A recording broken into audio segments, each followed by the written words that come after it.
Ustaz, saya baru berhijrah 1 tahun ini, banyak hal tentang Islam yang baru saya pelajari dan saya serius ingin terus mempelajarinya. Saat ini saya sedang proses menikah dengan seorang laki-laki yang ilmu agamanya jauh lebih banyak dan lebih baik daripada saya. Terus terang saya merasa cocok dengannya karena saya ingin banyak belajar Islam darinya. Harapan saya agar bisa dibimbing seumur hidup olehnya. Tapi sepertinya setelah mengetahui kondisi saya yang ilmu agamanya jauh di bawah dia menjadi ragu. Sepertinya dia juga ragu karena posisi saya yang saat ini bekerja dengan gaji yang lebih tinggi dan memungkinkan untuk LDM, long distance marriage.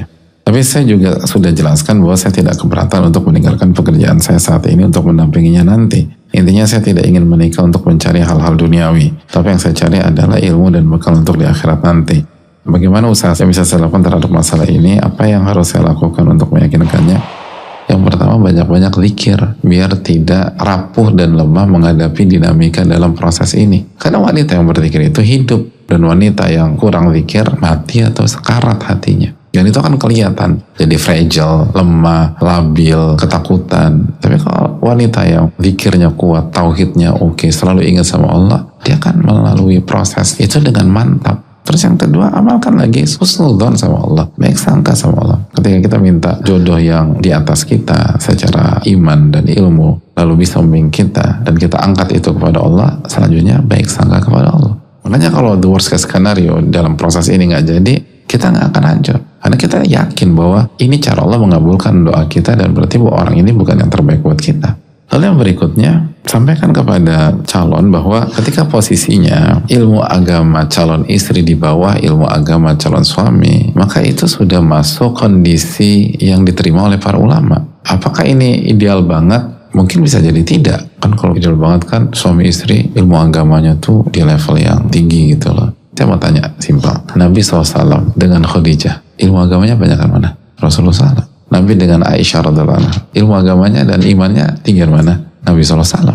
Nabi dengan seluruh istri-istri beliau, ilmu agamanya tinggi mana? Rasulullah SAW. Abu Bakar As-Siddiq dengan istri-istri beliau, lebih tinggi mana? Abu Bakar As-Siddiq. Umar bin Khattab dengan istri beliau, Umar bin Khattab seperti itu. Artinya apabila suami ilmu agamanya lebih tinggi daripada istri, itulah fakta pernikahan manusia-manusia terbaik. Jadi kalau misalnya ada suami berharap menikah dengan wanita yang lebih tinggi ilmu agamanya, ya boleh-boleh aja. Tetapi coba lihat fakta. Dan juga yang kedua, belum tentu wanitanya mau sama dia. Karena wanita yang ilmu agama tinggi akan mencari laki-laki yang lebih tinggi lagi daripada dia. Karena pada dasarnya demikian. Kan punya laki-laki pemimpin. Begitu secara umum pemimpin, secara kualitas lebih baik, maka itu sudah bisa menjalankan roda kepemimpinan dengan baik. Jadi sampaikan, mungkin saya kurang ideal karena saya baru belajar dan seterusnya, tapi insya Allah kondisi kita sudah masuk ke kondisi yang dijelaskan para ulama dan diterima oleh para ulama. Justru yang dikhawatirkan para ulama justru sebaliknya. Jika ilmu dan iman suami di bawah ilmu dan iman istri, itu yang dikasih catatan para ulama.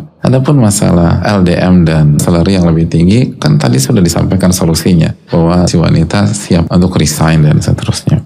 Maka harusnya kendala seperti ini ada isu. Namun perlu kita ingat, tugas kita hanya berjuang semaksimal mungkin dan menjelaskan itu sebaik mungkin. Jika dia tetap tidak berkenan, ardullahi wasi'ah, bumi Allah itu luas, jangan terpukul dan hancur. Dan itu adalah jawaban Allah dan ijabah Allah terhadap doa kita. Jangan kita istikharah, kalau ini yang terbaik fi dini wa dunia wa ma'ashi wa akibati amri ajili amri wa ajili faqdurhuli, takdirkan untuk aku, wa yasirhuli, mudahkan untuk aku, thumma barik li fi, berkahi aku. Tapi kalau ini bukan yang terbaik atau ini buruk bagiku, fasrifu anni wasrifni anhu, maka palingkan dia dariku dan palingkan aku dari dia. Jadi kita minta gimana caranya dia berpaling dari aku.